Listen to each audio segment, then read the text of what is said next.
नमस्कार, आप देख रहे हैं सुदर्शन न्यूज। मैं हूं आपके साथ ज्योति यादव। चलिए बुलेटिन की शुरुआत करेंगे उत्तराखंड की खबरों के साथ। उत्तराखंड परिवहन आयुक्त का बड़ा आदेश। परिवहन विभाग में बड़े पैमाने पर हुए तबादले। 14 अधिकारियों के हुए हैं और फेरबदल भी हुए हैं, जहां पर विधायक सत्र से पहले बड़े पैमाने पर तबादले हुए हैं। तो देखिए, उत्तराखंड परिवहन आयुक्त का ये बड़ा आदेश सामने आया है, जहां परिवहन विभाग में बड़े पैमाने पर तबादले हुए।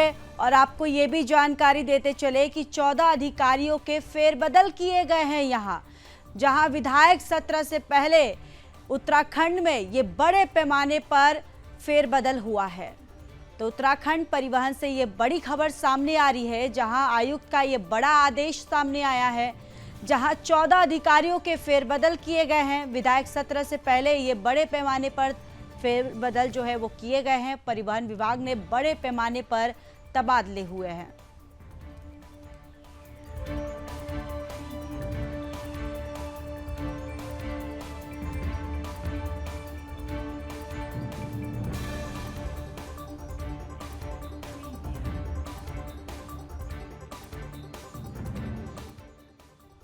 तो चलिए अब बात हल्द्वानी की कर लेते हैं। हल्द्वानी में हुई मूसलाधार बारिश से काफी नुकसान और आम जन जीवन काफी प्रभावित हुआ है। बरसात से काठगोदाम क्षेत्र के आमखड़ी नाले की दीवार टूट गई, जिसके चलते आसपास के कई इलाकों में बने लोगों के घरों में पानी और कीचड़ घुस गया, जिसको प्रशासन द्वारा नगर निगम की टीम से सफाई करवाकर हटाया गया। वहीं दूसरी ओर कल देर रात फतेहपुर स्थित 52 डाट के पास नाले में काफी पानी आ गया था। इसी दौरान वहां एक कार पानी के तेज बहाव में बह गई।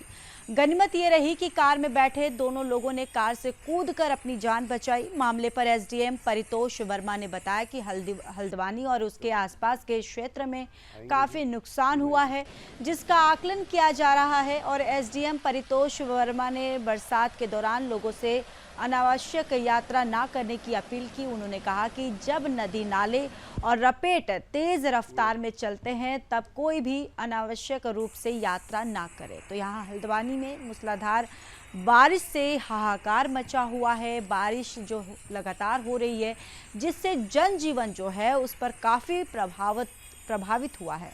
प्रशासन ने आपदा मदद से राहत की जो राशि है वो बांटी है और एसडीएम ने लोगों से यात्रा ना करने की अपील भी की है।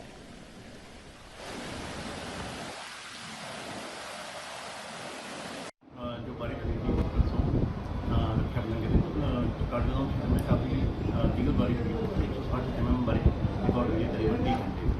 उससे जो देवती नाले की दीवार को किया गया और क्षतिग्रस्त हुई और पानी आबादी में हो गया। उसकी वजह से काफ़ी नुकसान घर में हुआ है, और कई नदी नाले उफान में होने के कारण भी एक कारण बहने की सूचना थी। यद्यपि सभी लोग सुरक्षित भी निकले हैं और जिन घरों में मलबा दिखता है उनको मुआवजा वितरण की कार्रवाई की जा रही है। अभी 100 से अधिक फ्लैट हम लोग वितरित कर रहे हैं, लेकिन क्योंकि बारिश का अलर्ट भी है और समय समय पर मौसम विभाग और प्रशासन द्वारा अलर्ट भी जारी किए जा रहे हैं। तो ऐसी स्थिति में जब तक आवश्यक ना हो तब तक अनावश्यक यात्रा ना करें। और नदी और जो गधेरे इत्यादि आते हैं तो उनको उनमें अगर पानी हो तो अनावश्यक रूप से उसे बाहर करने की कोशिश न करें।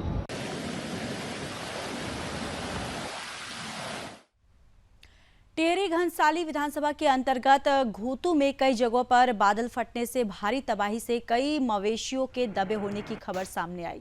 बादल फटने की सूचना मिलते ही जिलाधिकारी मयूर ने सभी अधिकारियों को राहत कार्य के निर्देश दिए। आपको ये भी बताते चले कि बादल फटने की घटना के बाद कई घर मलबे में दब चुके हैं, जबकि कई मवेशियों के डूबे होने की सूचना मिली है।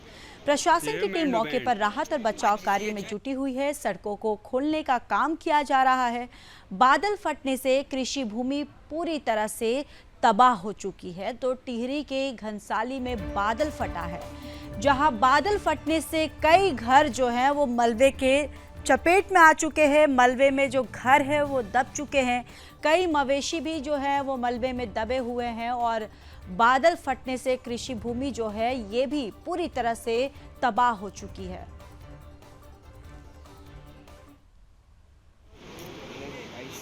को गुत्तू बिलंग एरिया में काफ़ी बारिश हुई और उसमें जैसा सूचना मिली है कुछ जगह बादल भी फटे हैं और इसमें जो हमारा मेन हाईवे है उसमें कई जगह भी रुकावट है।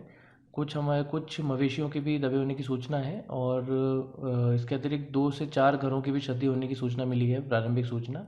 अभी कोई जनहानि की हमको कोई सूचना नहीं मिली है और जहाँ-जहाँ भी नुकसान हुआ है जिस डिपार्टमेंट का सभी अधिकारी उस क्षेत्र में के लिए निकल गए हैं और जैसे-जैसे अभी हमको और फर्दर इन्फॉर्मेशन मिलेगी कि क्या-क्या परिसंपत्तियाँ क्षतिग्रस्त हुई हैं, उस हिसाब से और कार्रवाई की जाएगी।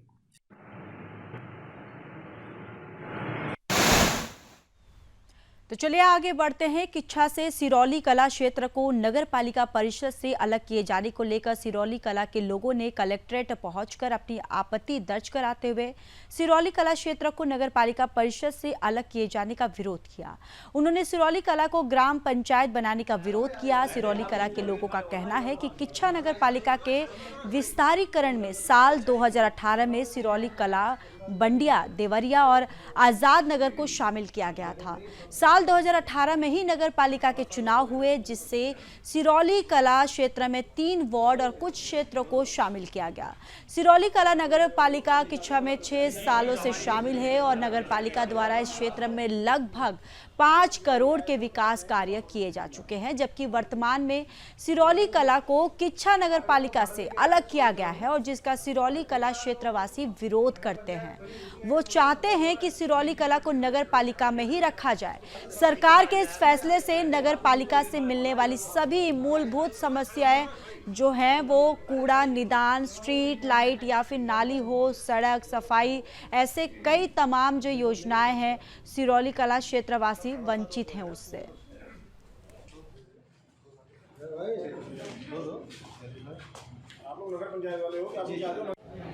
सरकार द्वारा भी पता लगा कि सिरौली को किच्छा नगर पालिका से अलग कर दिया है। सिरौली कला के जो 3 वार्ड थे 18, 19, 20 उनको अलग कर दिया है।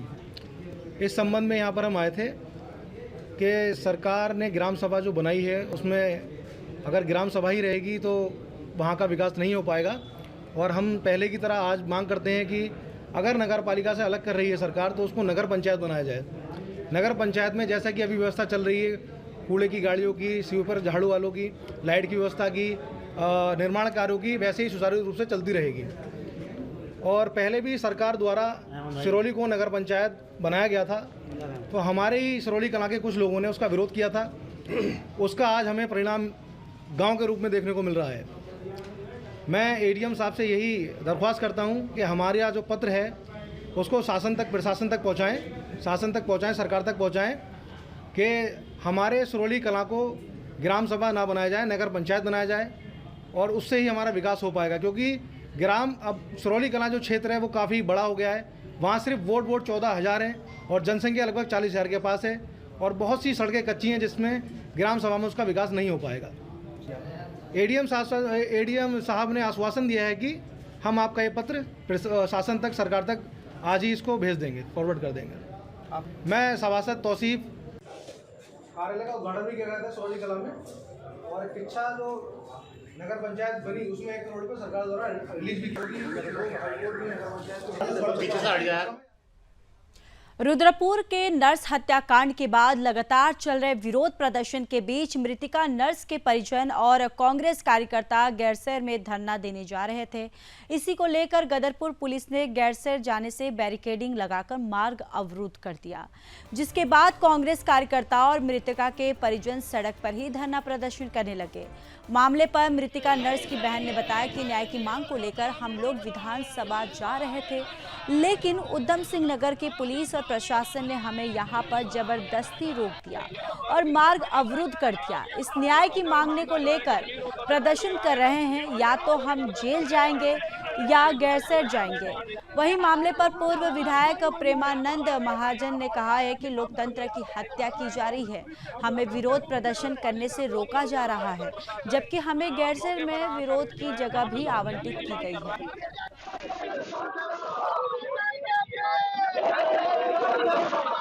बैरिकेडिंग है ये तो जब ये लोग सड़क पर खड़े हुए थे तो उसकी सुरक्षा के दृष्टिगत लगाई गई थी। बेसिकली इन लोगों के द्वारा जो मांग के CBI मांग के जो उन्होंने मांग की थी सीबीआई से जांच कराने की, उसके प्रमुख में इनसे बात की गई कि क्या संतुष्टि के उनके असंतुष्टि के क्या इनके पॉइंट्स हैं या किस बिंदु पर ये लोग असंतुष्ट नहीं हैं।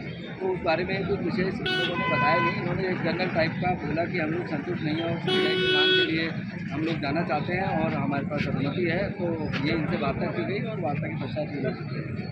तो अब क्या ये इनको छोड़ दिया गया अब? हाँ, ये जाने के लिए स्वतंत्र है। हम विधानसभा ऑफिस जा रहा था अपनी बात रखने के लिए, जो हमारा लोकतांत्रिक अधिकार है, और पुलिस ने बैरियर लगाकर और हमें रोक दिया यहाँ पर।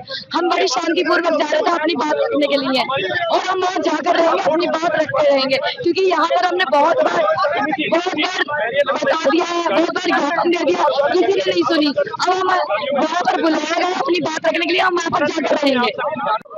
आज हम अपनी आवाज को मुख्यमंत्री विधानसभा के बाहर मुख्यमंत्री जी पुष्कर सिंह धामी जी के सामने शांतिपूर्ण तरीके से रखना चाहते थे, जिसकी हमने परमिशन भी रखी थी। हमको जमीन भी जगह भी वहाँ अलॉट हुई थी अपना धरना प्रदर्शन करने के लिए, अपनी बात को रखने के लिए। लेकिन यहाँ प्रशासन द्वारा रोड को जाम कर दिया गया, असंवैधानिक तरीके से बैरिकेडिंग लगा दी है, हमारी आवाज को दबाने का प्रयास किया जा रहा है। हम तो सीधे गैरसैंण धरना प्रदर्शन करने के लिए जा रहे थे विधानसभा के बाहर। हम चाहते थे कि ये बहन तस्लीम जहां को न्याय दिलाने की बात हो, या जिले की कानून व्यवस्था की बात हो, या फिर और भी तमाम जो हमारे SC/ST के वर्ग के साथी हैं उनके छात्रवृत्ति की बात हो, हम चाहते थे कि ये तमाम मांगे वहां पर उठे। हम चाहते थे कि हमारे साथी जिसके ऊपर गोली चली है, इंटरनेशनल क्राइम हुआ है, उसकी जवाबदेही तय हो। लेकिन ये सरकार डरी हुई है, ये प्रशासन के उच्च अधिकारी डरे हुए हैं। इन्होंने जबरन हमें जाने से रोका, ये हमारे लोकतांत्रिक अधिकारों का हनन है। हम छत पर नहीं बैठना चाहते थे, ये इन्होंने हमें मजबूर किया। ये देखिए आगे सामने बैरिकेडिंग लगे हैं, इन्होंने बैरिकेडिंग लगाकर सड़क को जाम करने का काम किया और हमें मजबूर होकर यहाँ पर बैठना पड़ा है। हमारा लक्ष्य है कि हम विधानसभा जाएंगे, और हमने तय कर लिया है या तो हम विधानसभा जाएंगे या हमें प्रशासन गिरफ्तार करके जेल भेजते हैं। हम तैयार हैं हर चीज के लिए।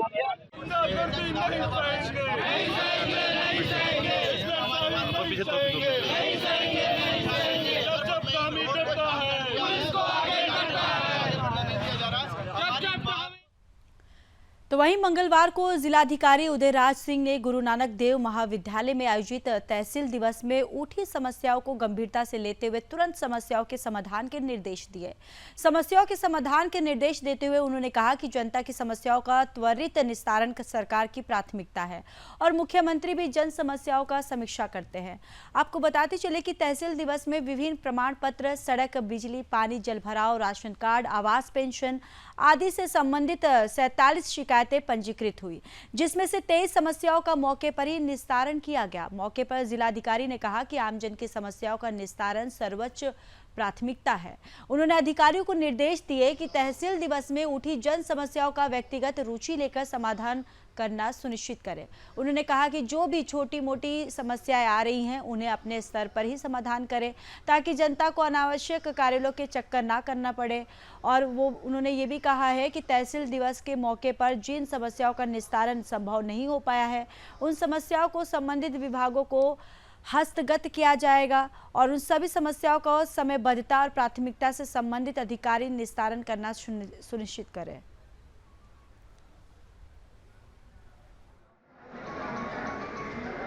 मत्ता उप तहसील में तहसील दिवस का आयोजन किया गया था। जनपद के सभी अधिकारी यहाँ उपस्थित हैं और तहसील और ब्लॉक के अधिकारी हैं, सभी विभागों से 47 जन समस्याएं आज आई हैं और उनको हम लोगों ने संबंधित विभागों को दिया है। कुछ का निस्तारण तो आज ही हो जाएगा, जैसे किसी का आय प्रमाण पत्र है, EWS सर्टिफिकेट में कोई दिक्कत नहीं, या जो आज निस्तारित हो पाएंगे आपको शाम तक मिल जाएगा। बाकी शिकायतों के लिए मैंने सारे अधिकारियों को निर्देश दिया है कि अगले 10 से 15 दिन में उनका निस्तारण करके, और जो पोर्टल अब डेवलप किया है माननीय मुख्यमंत्री जी के निर्देशानुसार उस पर अपलोड करेंगे। उसकी समीक्षा शासन लेवल पर भी होती है, हम लोग भी सर। एक आम समस्याएँ आई हैं, जल निगम के एक्सीएन भी यहाँ पर हैं, CDO साहब से मेरी बात हो गई है। इस सितारगंज की मीटिंग में अलग से करा करके जो समस्याएं आई हैं या जहाँ पर हुई हैं, यहाँ के प्रधान संगठन के भी लोग मिले थे, तो उनको हम दूर कराएंगे। चाहे वो पानी की टंकी की बात हो, कहीं रिबोर होने की बात है, कहीं लीकेज की बात है, या सड़क रेस्टोरेशन की बात है, इन सभी चीज़ों पर अगले हफ्ते 10 दिन में एक डिटेल बैठक करा के हम लोग इसका भी निस्तारण करेंगे।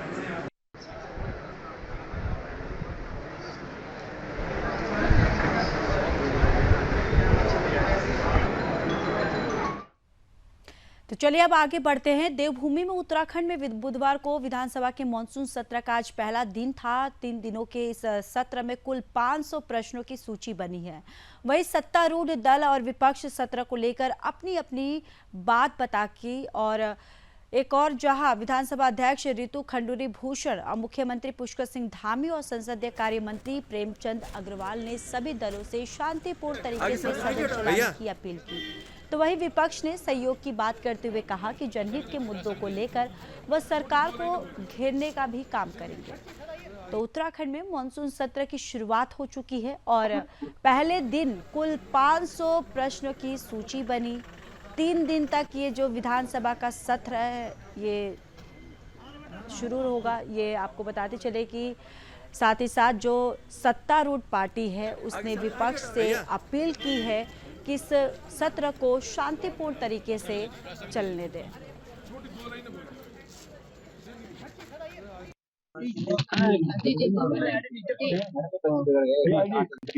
पहले दिन हमारे विधायक केदारनाथ सेनाराम रावत जी का देहांत हुआ और उनको श्रद्धांजलि दी जाएगी। चंपावत के पूर्व विधायक वन विकास निगम के अध्यक्ष कैलाश गैतुड़ी जी का भी देहांत हुआ था। उन दोनों को ही श्रद्धांजलि देने के बाद आज सदन शाम तक के लिए फिर कुछ जरूरी काम होने के बाद कल से फिर शुरू होगा। उसमें अनुपूरक बजट आएगा और ये अनुपूरक बजट हमारा जो सामान्य बजट आया था उस बजट को ठीक प्रकार से धरातल पर उतारने के लिए कहीं कोई कमी न रहे, हर क्षेत्र में विकास के लिए और जो आवश्यकताएं हैं धन की वो धन वहां तक पहुंचे। अनुपूरक बजट उसको पूरा करेगा। अच्छा माहौल है, पक्ष विपक्ष सब मिलकर अच्छा करें। हम तो विपक्ष के साथियों से भी कहेंगे सकारात्मक रूप से सभी चर्चा में भाग लें। हमारी नियमावली है कार्य संचालन, इसमें स्पष्ट है कि सदन जो छोटे विधानसभा है 60 दिन का सप्ताह करना चाहिए। लेकिन सरकार ने पिछले सत्रों में पिछले 2 साल से 3 साल से लगातार देख रहे हैं कि सत्रावधि कम होती जा रही है और यह भी मात्र 3 दिन का सत्र है जिसमें एक दिन शोक संवेदना और 2 दिन विधेयक लाना, पारित करना, ये उनका और बजट पेश करना उनकी यही तक सीमित है। उनकी सोच, वो चाहते हैं कि किस तरह से हमारा बजट पास हो जाए और फिर सदन को स्थगित कर दें। बड़ा महत्वपूर्ण यह सत्र है और इसमें बड़े महत्वपूर्ण विधेयक भी आने वाले हैं और हम बजट भी पास करेंगे, अनुपूरक बजट पास करेंगे। ये बहुत जरूरी है राज्य के विकास के लिए और मैं केंद्र सरकार को भी धन्यवाद दूंगा, खासकर हमारे प्रधानमंत्री जी और गृह मंत्री जी को, जिन्होंने हमारे SDRF के आपदा के मानकों को चेंज किया है। पहले 1 किलोमीटर जब कोई क्षति हो जाती थी तो उसके लिए 1 लाख रुपए तय था, वो मुआवजा मिलता था। अब उसमें करीब लगभग पहाड़ के लिए 2 करोड़ के लगभग जो है मुआवजा उन्होंने दिया है। हर मानकों को बदला है, तो मैं समझता हूं कि इससे उत्तराखंड का तेजी से विकास होगा और आपदा से लड़ने के लिए हम सक्षम हो जाएंगे। ये मैं उनको धन्यवाद ज्ञापित करता हूं। अमूमन विपक्ष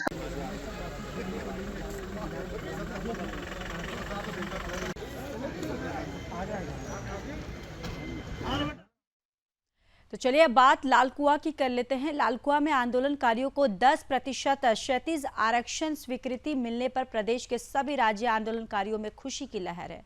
उन्होंने सरकार द्वारा 10% क्षैतिज आरक्षण दिए जाने के निर्णय का स्वागत करते हुए सूबे के राज्यपाल गुरमीत सिंह और मुख्यमंत्री पुष्कर सिंह धामी का आभार व्यक्त किया। इस दौरान उन्होंने एक दूसरे को मिठाई खिलाकर बधाई दी। इस मौके पर राज्य आंदोलनकारी ने कहा कि इस मांग को लेकर संगठन ने लंबे समय से सड़कों पर उतरकर आंदोलन किया, जिसके परिणाम के तौर पर आज सभी आंदोलनकारियों को इतनी बड़ी जीत मिली है। उन्होंने राज्य सरकार से इसका जल्द ही जीओ जारी करने और सभी चिन्हित आंदोलनकारियों को एक समान पेंशन देने की मांग की। साथ ही उन्होंने सभी आंदोलनकारियों की पेंशन की धनराशि सम्मानजनक करने की मांग की, ताकि आंदोलनकारियों के परिवार का सही तरीके से भरण पोषण हो सके। उन्होंने कहा कि राज्य आंदोलनकारियों के हित के लिए उनकी लड़ाई जारी है और आगे भी जारी रहेगी, जिसके लिए जल्द ही एक बड़ी बैठक होने जा रही है। इस मौके पर राज्य आंदोलनकारी ललित कांडपाल, प्रकाश उत्तराखंडी, विक्की पाठक, प्रेम सिंह नेगी, डिग्गर सिंह बोरा, जाकिर हुसैन, पूरन सिंह परिहार, नंदन सिंह और जीना सहित कई राज्य आंदोलनकारी मौजूद रहे।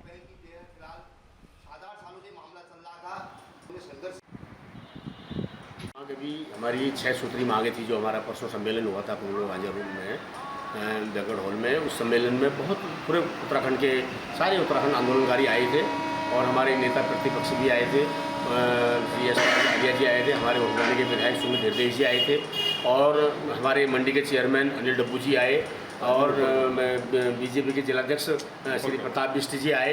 इन लोगों ने सब ने हमारी बात को हमें सुना और हमारी जनसंख्या को देखते हुए, हमारी भीड़ को देखते हुए, हमारे सफल आयोजन को देखते हुए उन्होंने मुख्यमंत्री को अवगत कराया कि वास्तव में ये जो इनकी एक मांग है, जो इनकी 10% शैक्षिक आरक्षण की मांग है, उसे तत्काल स्वीकार किया जाए। दूसरे दिन माननीय मुख्यमंत्री जी ने राज्यपाल जी के यहाँ से फाइल मंगा के उसको राज्यपाल जी ने अनुमोदन करके साइन करके उसको माननीय मुख्यमंत्री जी के यहाँ भेजा और हमें 10% जो शैक्षिक आरक्षण था वो मांग हमारी पूरी हुई। अभी हमारी 5 मांगें और हैं।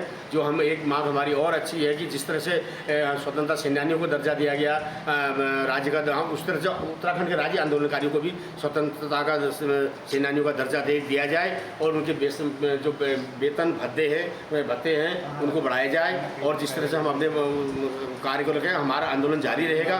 5 मांगे हमारे और हैं। कुछ लोग हमारी छूट गए थे फाइलें, उनको भी हम पुनः चिन्हित करने के लिए सरकार से मांग करते हैं और समय समय पर हमारी जो मांगे थी मैं उनके लिए हमारा आंदोलन जारी रहेगा।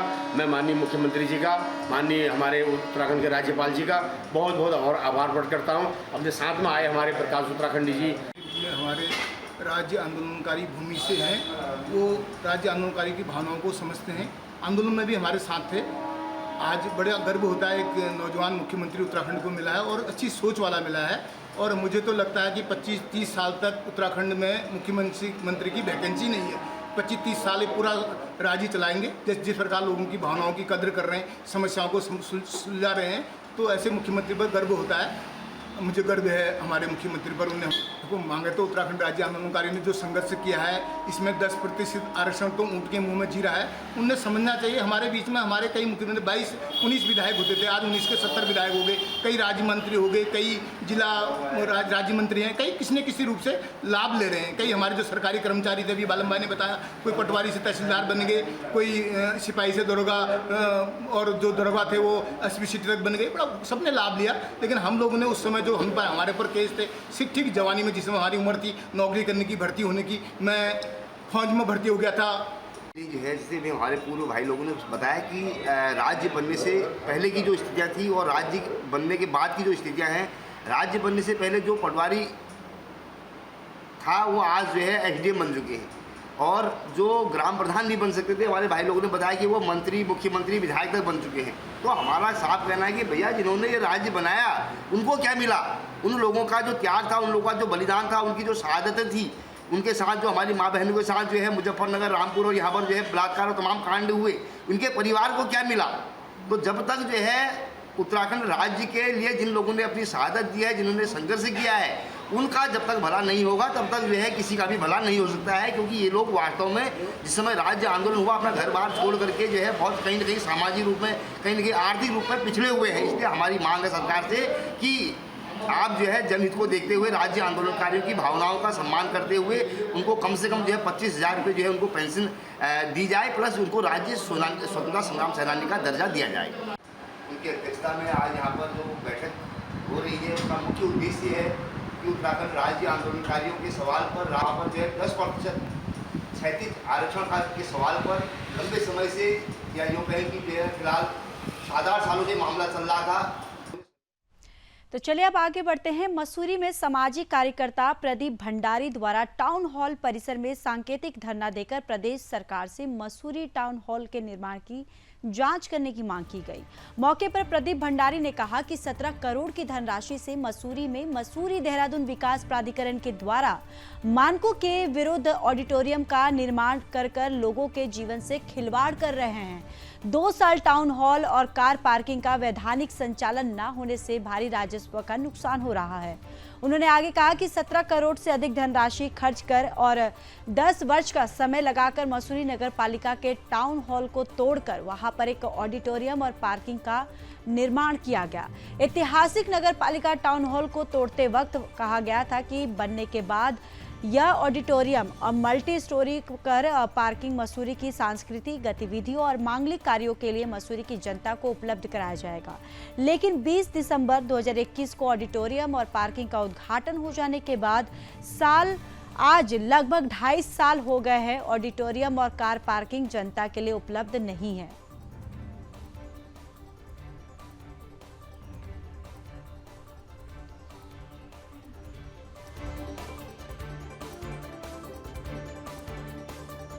गरीब लोग होंगे, वो भी यहाँ पे होंगे और खेलकूद प्रतियोगिता होंगी। लेकिन ये देखिए, आज हमने माननीय मुख्यमंत्री जी को ज्ञापन दिया है। पालिका का जो जगह थी ये टाउन हॉल, इसको एमडीडी ने 8 साल पहले तोड़ दिया था। टाउन हॉल को, जो कि ऐतिहासिक टाउन हॉल था, तोड़ दिया था, ये कहते हुए कि हम इसको नया बनाएंगे और इसको मल्टीपर्पज़ का बनाएंगे, खेलकूद की गतिविधियाँ होंगी और साथ में यहाँ पर जो है सांस्कृतिक प्रोग्राम होंगे और लोकल लोगों के लिए जो मांगलिक कार्य होते हैं उनके लिए उपलब्ध रहेंगे। और माननीय मुख्यमंत्री जी के कार्यक्रमों द्वारा ये 2.5 साल पहले इसका उद्घाटन हो चुका है, लेकिन ये 2.5 दिन में जो है वैधानिक रूप से न तो हॉल चला है न पार्किंग चली है और कई लाख कई करोड़ का जो राजस्व है वो नुकसान यहाँ पे हो रहा है। इसकी चिंता किसी को नहीं है, एमडीडी को नहीं है, प्रशासन को नहीं है, किसी को नहीं है और लोगों को इसका लाभ नहीं मिल रहा है। ये पूरी बिल्डिंग सड़ रही है, खत्म हो रही है। उससे बड़ी बात यह है कि पूरी तरह से मानवों के खिलाफ बना हुआ है। ये इस पर सुरक्षा के पूरे जो है इंतजाम खत्म है। यहाँ पर कभी भी कोई बड़ी घटना घट सकती है। जो ऑडिटोरियम है उसमें कहीं भी एक बाहर जाने का एग्जिट अलग से द्वार नहीं है, एंट्री और एग्जिट एक ही है और वो भी कई सीढ़ियाँ चढ़ करके है और सेकंड माले पर है। मतलब कैसे जो इंजीनियर होते हैं, जो इतने बड़े इंजीनियर होते हैं, जो पूरी दुनिया को पार्ट पढ़ाते हैं, उन्होंने खुद पार्ट क्यों नहीं पढ़ा? कैसे उन्होंने ऑडिटोरियम बना दिया? ये मात्र एक प्रकार से जैसे किसी को मारने के लिए एक षड्यंत्र के तहत जो है एक गोपनीय जो एक घर बन जाता है जहाँ के लोग जाएं और जहाँ सांस भी न ले सकें, इस प्रकार का एक घुटन भरा एक ऑडिटोरियम बना दिया गया है। वहाँ न हवा आती है, न वहाँ जो है न वहाँ पर जो है जो एक थिएटर की लाइटें होती हैं, न लाइटें हैं, न वहाँ साउंड सिस्टम है और न वहाँ सुरक्षा के कोई उपाय हैं। वहाँ पर कोई फायर के कोई यंत्र नहीं है वहाँ पर।